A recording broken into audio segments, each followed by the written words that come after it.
கடலலை கொஞ்சும் திருச்செந்தூரில் விஸ்வரூபமே வேலையா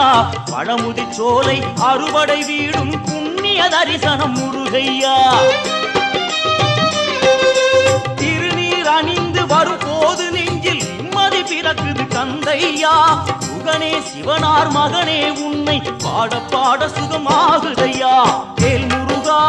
அரோகரா அரோகரா வேல் முருகா